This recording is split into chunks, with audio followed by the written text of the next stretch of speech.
সংঘবদ্ধ কি বলবেন একটা স্বৈরাচারী সরকার গঠনের একটা যন্ত্র, তাকে দিয়েই হাসিনাকে ক্ষমতায় আনা হলো।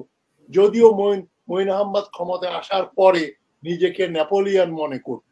5 টাকাই বা চুরি করবে কেন, এবং কেন তারা চুরি করতে সমর্থ হয়, কারা কেন তাদের সুযোগ করে দেয়, এই যে নেক্সাসটা করাপ্ট অফিসিয়ালদের সঙ্গে সরকারের যে সম্পর্ক, সেটাই হচ্ছে মূল ব্যাপার। মানে আমাদের দেশের ভেতর দিয়ে যেটাকে ডিপ্লোম্যাটিক ভাষায় বলা হয় ক্যাপিচুলেশন, ক্যাপিচুলেটির রাইট দিয়ে দিলেন। ওই রেল লাইন কি বাংলাদেশ সরকার ইচ্ছা করলে বন্ধ করতে পারবে, তুলে ফেলতে পারবে? কে কাকে দেখে নেবে সেটা বড় কথা না। একটা চাইনিজ প্রভাব আছে যে great minds discuss ideas, average minds discuss events, and low minds discuss people. মানে অতি উঁচু মানের মনগুলো বা মানুষ আইডিয়াস নিয়ে বিভিন্ন ধরনের মানে কি বলবেন থিওরিজ নিয়ে কথা বলে, আইডিয়াস নিয়ে কথা বলে। সাধারণ লোকজন ঘটনা নিয়ে কথা বলে, আর একেবারে নিম্ন শ্রেণীর লোকজন, সাধারণ লোক, অতি সাধারণ লোকজন পরস্পরের ব্যাপারে বা অন্য মানুষ সম্পর্কে কথা বলে। আপাত দৃষ্টিতে এটা মনে হলেও যে আমরা এই বেনজির, আজিজ, তারপরে এখন মতিউর রহমানদের নিয়ে কথা বলছি, তারা কি আসলেই খুবই ইম্পর্টেন্ট কিছু? আমি মনে করি যে তারা যে শুধু ব্যক্তি তাই নয়, তারা যে কতগুলো ঘটনার জন্ম দিয়েছেন তাই নয়, তাদের উত্থান এবং হঠাৎ করে তাদের ইতে চলে যাওয়া, কার্টেনের পিছনে চলে যাওয়া, বা যেটাকে বলে ক্ষমতাচ্যুত হওয়া, এগুলোর পেছনে একটা আইডিয়া কাজ করে। সে আইডিয়াটা কি? সে আইডিয়াটা হচ্ছে একটা স্বৈরাচারী সরকার। স্বৈরাচারী সরকার কিভাবে একজনকে তোলে আরেকজনকে নামায়, এবং ওটাই করে নিজেদের স্বার্থে। এই যে বেনজির, আজিজ এবং মতিউর রহমান যে পয়সা বানিয়েছে, শুধু তাদের জন্য বানিয়েছে তা নয়, এর পেছনে কলকাঠি নেড়েছে বিভিন্ন পাওয়ারফুল লোকজন। যেমন বেরিয়ে আসছে জেনারেল মঈন তার বদলিতে বাধা দেন, তাতে মেয়ে বলছে কসম খেয়ে। তো জেনারেল মঈনকে আমরা তাকেও চিনি, একটা সংঘবদ্ধ কি বলবেন একটা স্বৈরাচারী সরকার গঠনের একটা যন্ত্র, তাকে দিয়েই হাসিনাকে ক্ষমতায় আনা হলো। যদিও মঈন আহমদ ক্ষমতায় আসার পরে নিজেকে নেপোলিয়ন মনে করত। এর আমার কাছে একেবারে কাগজে কলমে প্রমাণ আছে, সেটা আমি একবার বলেছিলাম।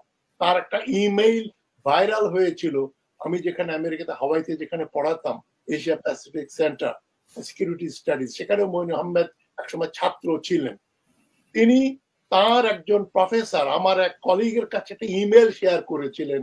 সেই ইমেইলে তার এক বন্ধু মঈন আহমদকে নেপোলিয়নের সঙ্গে তুলনা করেছিলেন। এখন হাইটের জন্য হয়তো হতে পারে যে দুজনই ছোটখাটো, আর কোনো ব্যাপারে তো নেপোলিয়নের সঙ্গে তাকে তুলনা করা যায় না। যাই হোক, নির্লজ্জের মতো মঈন আহমদ ওটা শেয়ার করেছিলেন। ওইটা আমার কলিগ আমাকে দিয়ে বলছে, দেখো তোমার দেশের জেনারেল কি চিঠি শেয়ার করেছে, ইমেইল। তো যাই হোক, তার খুবই আগ্রহী ছিল, উচ্চাশা ছিল যে উনি দেশের নায়কত্ব মানে নেতৃত্ব গ্রহণ করবেন। যাই হোক, বিভিন্ন ঘটনা প্রবাহে সেটা হয়নি। তবে যেটা হচ্ছে মূল কথা, মঈন আহমদ বলেন, হাসিনা বলেন, আর এই মতিউর, বেনজির, আজিজ বলেন, সবাই একনিষ্ঠ ভাবে একটা জিনিসের জন্য কাজ করেছে, কি করে এ দেশে একটা দুর্নীতি পরায়ণ স্বৈরাচারী সরকার অধিষ্ঠিত হয়। মঈন আহমদ ফেল করেছে, বা মঈন আহমদকে দিয়ে হাসিনাকে তোলা হয়েছে, এটা আমরা ধরেই নিতে পারি। মার্কিন যুক্তরাষ্ট্র, যুক্তরাজ্য, ভারত, এরা সবাই মিলে। এখন এদেরকে নিয়ে আলোচনা করব নাকি এর পেছনের শক্তি নিয়ে আলোচনা করব? মানে এইসবের এখন জনগণের যেটা মানে যে এটার পেছনে আসলে কোনো কিছু আড়াল করার চেষ্টা করা হচ্ছে কিনা, যে এইসব আলোচনায় রেখে ভিতরে ভিতরে কিছু একটা হচ্ছে, এরকমও তো মানে ডাইভার্সন। আসল এখন যেমন এমপি আনারকে হত্যা করা হয়েছে, এই তার মৃতদেহ কয় টুকরা করলো, হাড্ডিগুলো কোথায় ফেললো, মাংস কোথায় ফেললো, এগুলো ফরেনসিক ডিপার্টমেন্টের ব্যাপার, যারা এগুলো নিয়ে কাজ করে, পুলিশের ব্যাপার। আমাদের এগুলো জানা, আমার তো কোনো উৎসাহ নেই। তাকে মেরেছে, পুড়িয়ে ফেলেছে না কুকুরদের খাইয়ে দিয়েছে, দ্যাট ইজ ইররিলেভেন্ট।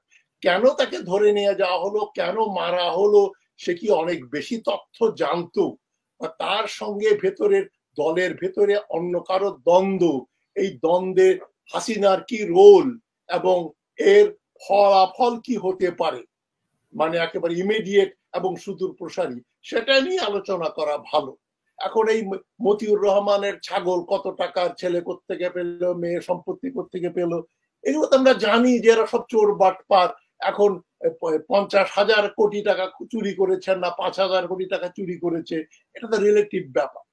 5 টাকাই বা চুরি করবে কেন, এবং কেন তারা চুরি করতে সমর্থ হয়, কারা কেন তাদের সুযোগ করে দেয়, এই যে নেক্সাসটা করাপ্ট অফিসিয়ালদের সঙ্গে সরকারের যে সম্পর্ক, সেটাই হচ্ছে মূল ব্যাপার।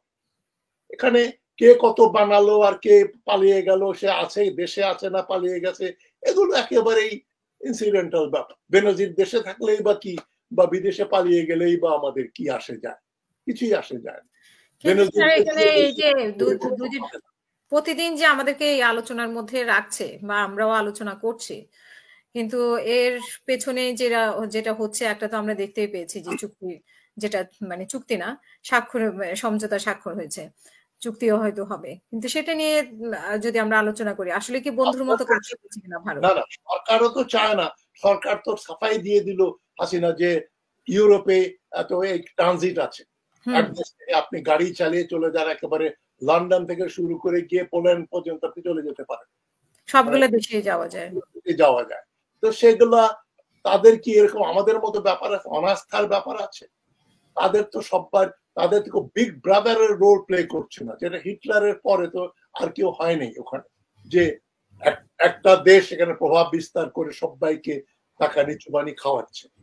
তো এখন পরিস্থিতি তো ভিন্ন, ইউরোপের সঙ্গে সাউথ এশিয়া তুলনা করাটা হাস্যকর ব্যাপার। এখন উনি যে ট্রানজিটের নামে যে আসলে করিডোর দিয়ে আসলেন, মানে আমাদের দেশের ভেতর দিয়ে, যেটাকে ডিপ্লোম্যাটিক ভাষায় বলা হয় ক্যাপিচুলেটির রাইট দিয়ে দিলেন। ওই রেল লাইন কি বাংলাদেশ সরকার ইচ্ছা করলে বন্ধ করতে পারবে, তুলে ফেলতে পারবে? ওটা তখন ভারতের সম্পত্তি হয়ে গেল সুয়েজ খালের মতো। সুয়েজ খাল যেমন 1956 পর্যন্ত ব্রিটেন এবং ফ্রান্সের সম্পত্তি ছিল, মিশরীয়দের নয়। ওটা নাসের বিপ্লবের পরে 56 সালে উনি ন্যাশনালাইজ করেছিলেন। এখন এই রেল লাইন একদিন আমাদের জাতীয়করণ করতে হবে, তখন আমাদের একটা বিজয় সূচিত হবে যে আমরা ভারতের রেল লাইন আমরা বন্ধ করে দিয়েছি। তার মানে আমরা খাল কাটবো, কুমির আসবে, তারপরে খালটা বন্ধ করার চেষ্টা করবো, ওটা নিয়ে আন্দোলন করব। পুরো ব্যাপারটাই তো counter productive, back to square one. আসল প্রবলেম হচ্ছে হাসিনা মোদির সমর্থনে ক্ষমতায় বসছে, তাকে কিভাবে সরাবো, সেটাকে সে যাতে সরানো না যায় সেই জন্য ব্যবস্থা পাকাপোক্ত করছে।